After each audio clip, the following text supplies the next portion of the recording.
Buenas noches. Buenas noches.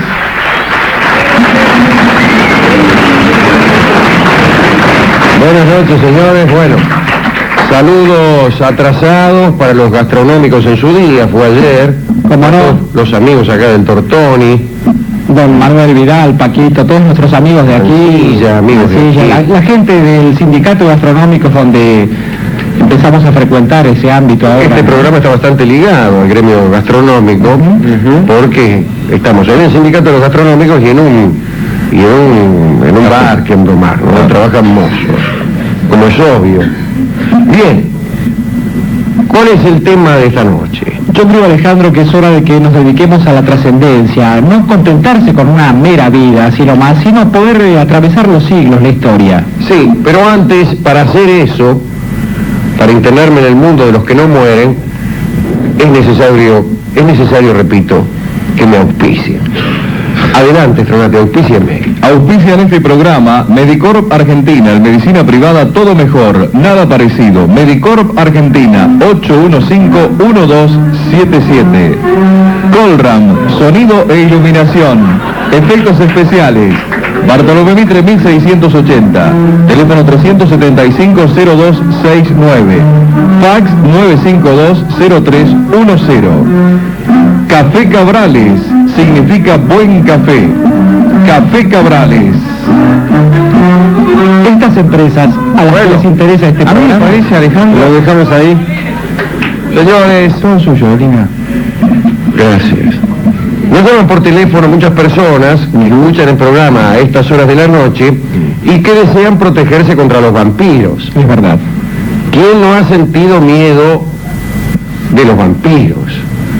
Gente que está a lo mejor sola, en zonas desprotegidas, escuchando la radio y que teme que en cualquier momento por la ventana irrumpa un vampiro, le chupe la sangre y convierta a sí mismo, a ese oyente desprevenido, en un vampiro. Es verdad. Que a su vez luego convertirá a otros oyentes en otros vampiros. Y lo que me llama la atención es que la raza humana no sea ya una raza de vampiros. Uno nunca sabe. Hay aquella novela, ¿quién había escrito aquella novela? Soy Leyenda. Mason. Una novela de la colección Minotauro, creo, sí. No sé si era buena. Bueno, No. creo que no, una novela que depende de esa sola idea. Bien. Bueno, hay novelas que dependen de una sola idea, pero que no están tan mal. Es cierto.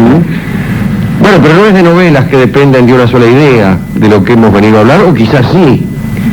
El caso es que daremos algunas instrucciones para protegerse uno de los vampiros.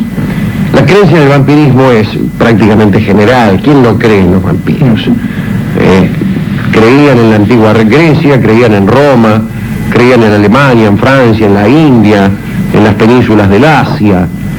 En China, aún hoy hay personas que creen en los vampiros, aun cuando no lo sepan.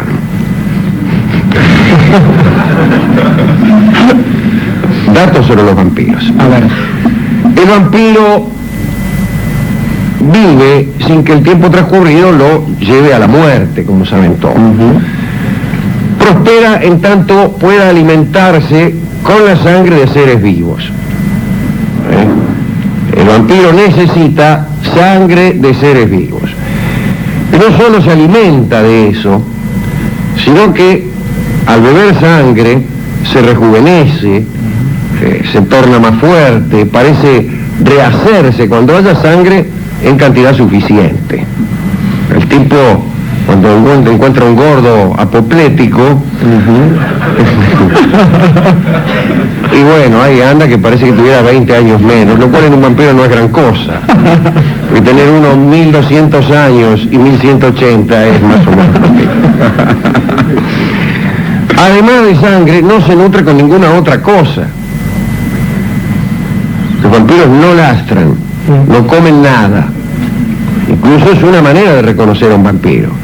Presentarse uno con una fuente de masas y el tipo dice no, ese tipo es un vampiro, ¿no? ¿Cómo va a rechazar unas masas como esta? O es Saint Germain, o es el conde de Saint Germain, que tiene algo de parecido también. O es un jubilado. Sí. Desde luego, por ejemplo, a Drácula jamás nadie lo vio comer. Al conde de Saint Germain, según se sabe aquí, aunque no sea un vampiro, aunque no haya sido un vampiro, tampoco se lo vio lastrar.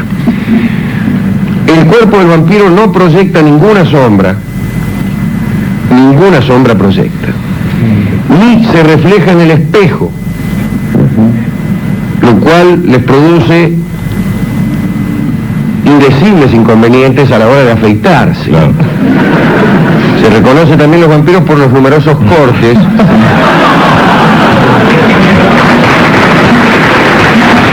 que tienen en su cara. Viene otro vampiro y le chupa la sangre cuando se corta. Los baños de los vampiros también los delatan. Sí. Te entra un baño de vampiro y está por ahí la pileta, la canilla, el botiquín, pero en la tapa del botiquín, en la puerta del botiquín, nada, no hay espejo, una madera. O una foto por ahí. O una foto del mismo tipo. Con la cara así.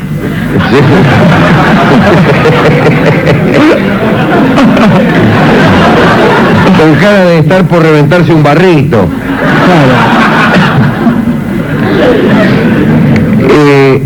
Dispone el vampiro de una fuerza extraordinaria. Todos los que han estado en contacto con vampiros dictaminan que tienen una fuerza hercúlea, con perdón de la metáfora. Además, puede transformarse en lobo, el vampiro, así que eso es un dato poco conocido. El vampiro quiere un hombre lobo, pero mejor dicho es un lobo enteramente. Sí, sí. Como hizo Drácula cuando llegó en barco a Whitby, a la bahía de Carfax. Claro, bajó solamente un ser viviente de ese barco, que era un lobo. Incluso creo que después da muerte a un perro, me parece. Sí. Bueno, digo porque yo no lo leí el libro, pero no sospecha. Pero un perro muere, sí. También puede convertirse en murciélago, como saben ustedes, con esa forma como Mina lo vio en Whitby, transformado en vampiro. Mina era una mina que tenía él. Una cantante italiana era. Sí. Y el Mina Murray para más datos, ¿no? Sí, pero como hay gente que tiene poca imaginación, ve una mina y le dice Mina. ¿Con quién saliste ayer? Bien. Puede aproximarse a la gente, el vampiro, rodeado de una especie de niebla que él mismo crea. Hacedor de cerrazones el vampiro es.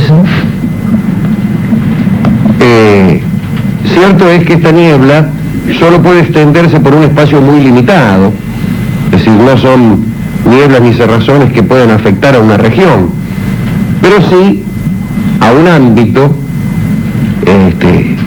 y tiene el solo objeto de ocultar la presencia del vampiro, disimularla, etc. Es como una cortina de humo. El vampiro se aparece también bajo la forma de motas de polvo en los rayos de la luna. No está mal Esa me gustó, esa forma del vampiro, porque convertirse en lobo o en murciélago cosa acedera es, pero en mota de polvo no es tan fácil. Le digo yo que he sido lobo, he sido murciélago, pero jamás mota de polvo. Se me dirá, ¿para qué demonios quiere uno convertirse en mota de polvo? Bueno, lo que sé, será mi respuesta. Puede también reducir su tamaño, Dorio. Sí, quiero decir, su tamaño de él. Y hacerse tan pequeño como para poder pasar por una grieta de una puerta, por el agujero dado por una rata, etc. Nuestra amiga Lucy, Claro, la vampirita pasa justamente por una grieta. Las rendijas de la tumba, ¿no? Sí, exactamente. Puede salir de cualquier sitio, entrar en cualquier sitio, ver en la oscuridad. Ver en la oscuridad es una cuestión muy importante para un vampiro, que comete la mayoría de sus iniquidades de noche. Entonces, viviendo en un mundo de casi perpetua tiniebla, ver en la oscuridad quiere decir mucho. Salir de cualquier sitio y entrar en cualquier otro, desde luego también. Que lo diga usted. Que lo diga yo. Puede hacer todo esto el vampiro, pero no es libre, ni mucho menos. él también está preso. Está preso de unas fuerzas tremendas y tiene que cumplir, aún sin saber demasiado bien por qué, unas ciertas reglas, una cierta preceptiva reservada únicamente a los vampiros. Por ejemplo, tiene prohibido ir allí donde quiera. No puede ir donde quiera. Para ir a alguna parte tiene que cumplir algunos requisitos. Por ejemplo, no se le abren todas las puertas. Es preciso, para que un vampiro pueda entrar en algún lugar, que antes se le ruegue que entre. Si a un vampiro no se le ruega que entre, no puede entrar. Este es un consejo sano para aquellas personas que están escuchando la radio solas, digamos en Transilvania. No le diga entre nomás, porque entonces entra. Recién entonces puede penetrar en una casa.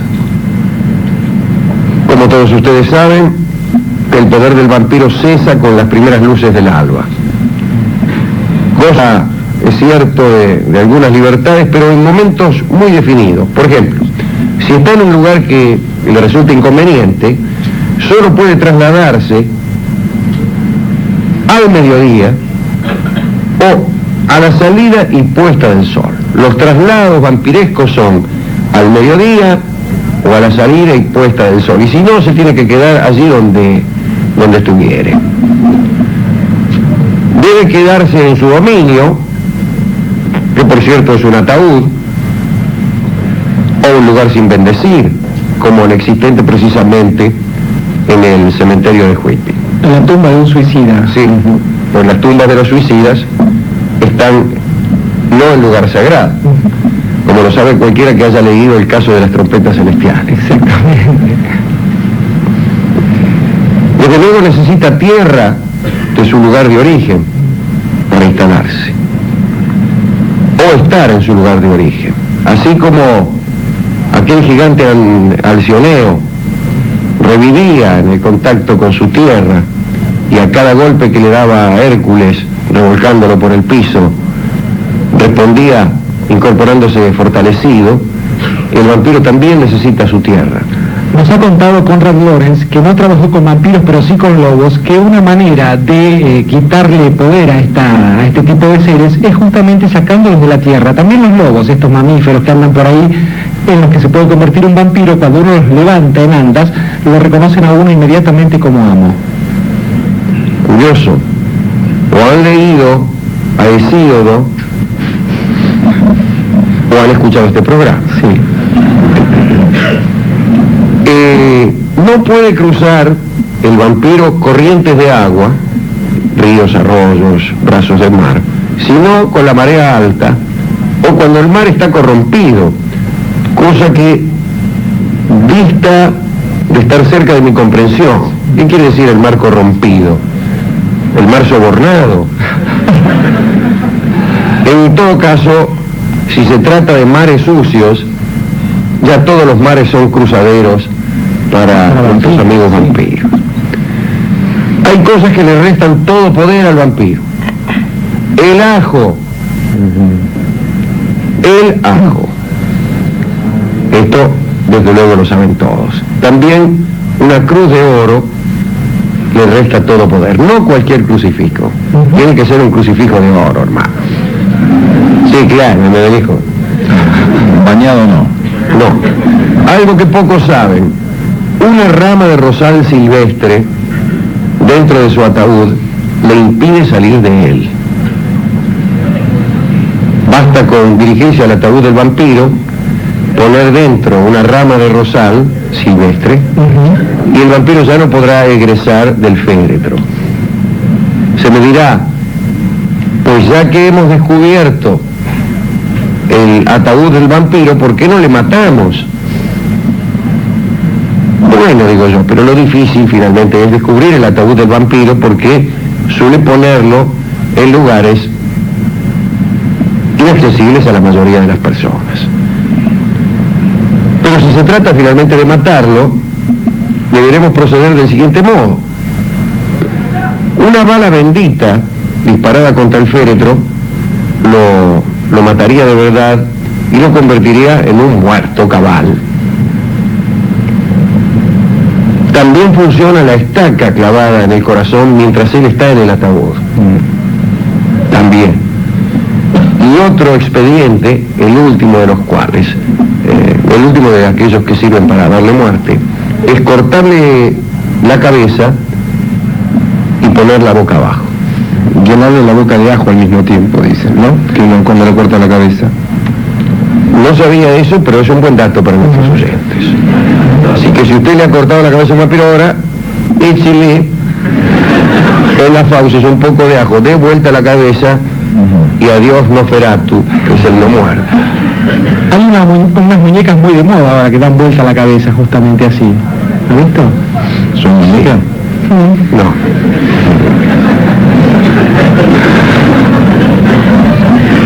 Propagación de la raza vampiresca. Sí, se tiene en cuenta que la mordedura del vampiro vampiriza y que además el vampirizado tiene también la facultad de vampirizar. Habremos de darnos cuenta que es imposible terminar con la raza de los vampiros. Pues por muchas estacas que uno tenga, por muchas estacas que uno tuviere, aparecerán los vampirizados por Drácula y los vampirizados por los vampirizados por Drácula y los vampirizados por los vampirizados por los vampirizados por Drácula. Existe la idea del principio. Es curioso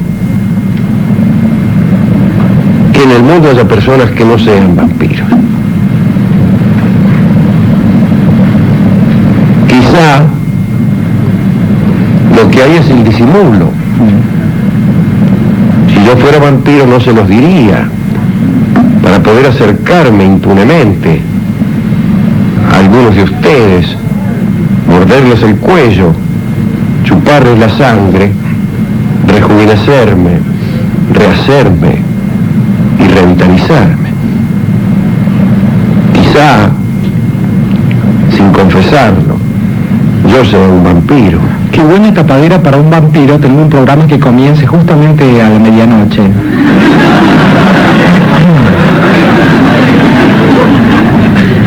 Y quizá algunos de ustedes ya hayan sido vampirizados por mí, pero se nieguen a confesarlo por temor al que dirán.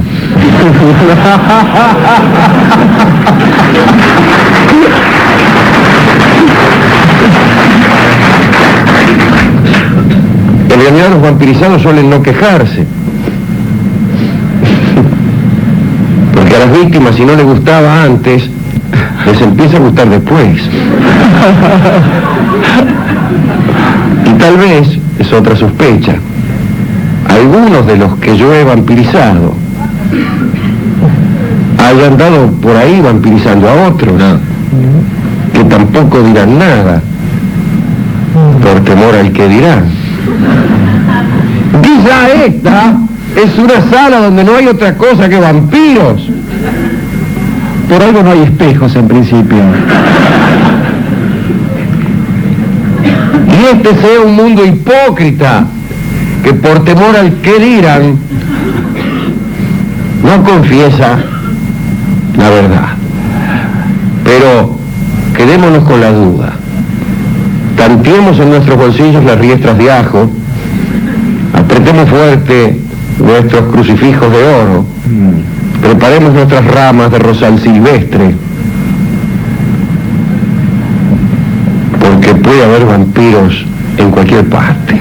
Para colmo, Alejandro, hay un dato accesorio que no es poco importante, me parece, y es que en el vampirismo, en el ejercicio del vampirismo, hay una cuestión marcada profundamente por lo erótico, incluso por lo sexual. Esto es, un vampiro, varón en general, suele solamente morder a víctimas mujeres, del mismo modo que Carmilia, la vampiresa más conocida... Solo mordía a hombres.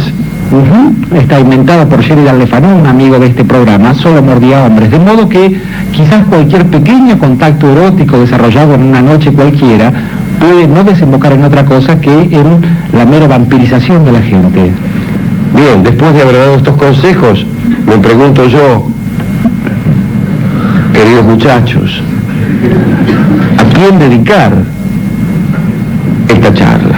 Yo creo, Alejandro, si me permite, que hay una cosa, un precepto de los que rigen la historia de este programa, que más que un precepto es un consejo, y es aquel que dice que una de las mejores estrategias del demonio es hacernos creer que no existe.